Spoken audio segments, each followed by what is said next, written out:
Hello, my name is Carson Cherney, and I'm with the Albany, Minnesota 6793 VEX Robotics Club.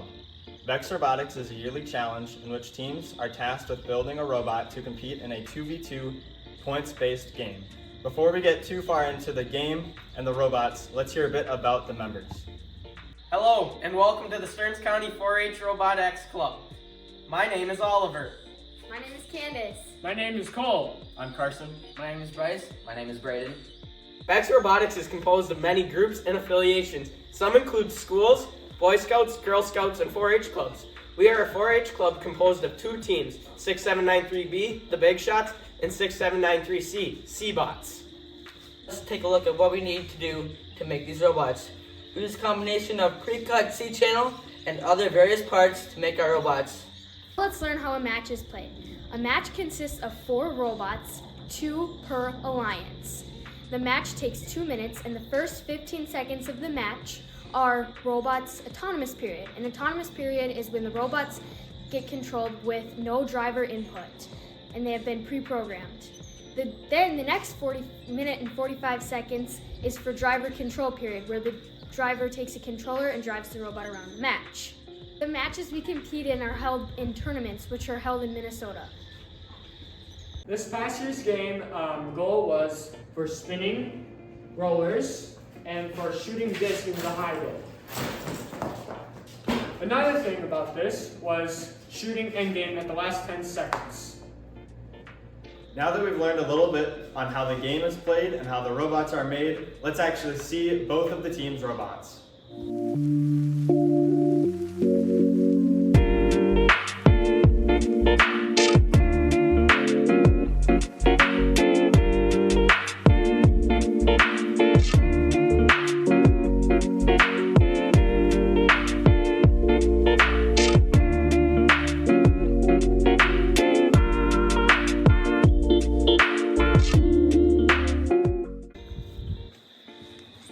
This is our robot for our team 6793B, which includes me, Carson.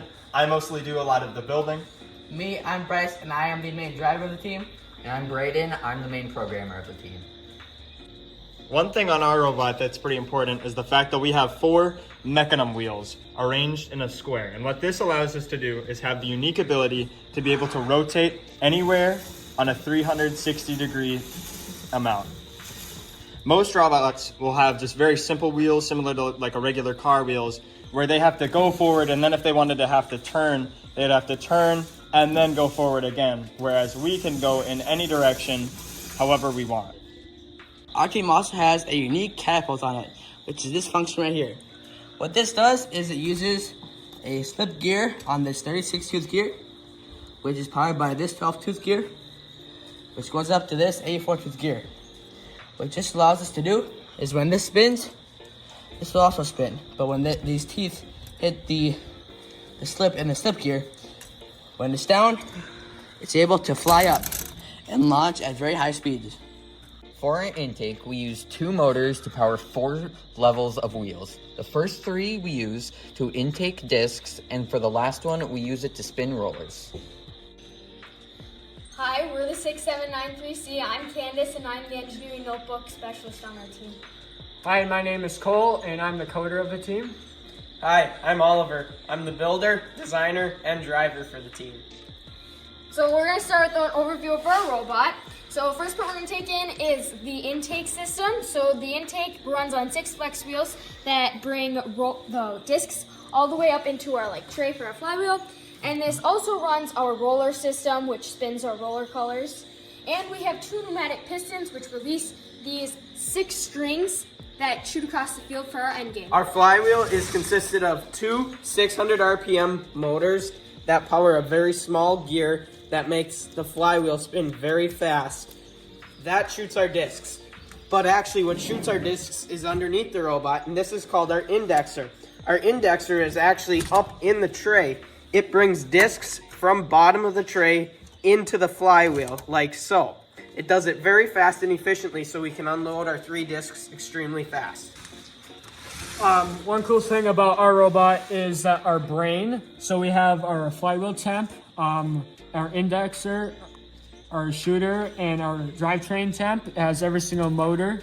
And we have another thing on here. So we have a limit switch that counts our disc, how many we shoot, and when it hits 2 discs, it starts up our flywheel, and we can automatically shoot just right there. Keep in mind everything we just showed you was for last year. This year, the rules have changed. They change every year to give people new challenges to overcome, and so that people have to make new robots every year. This year, the robots are more focused on being small or shrinking down, and also being able to hold the robot's own body weight above the ground.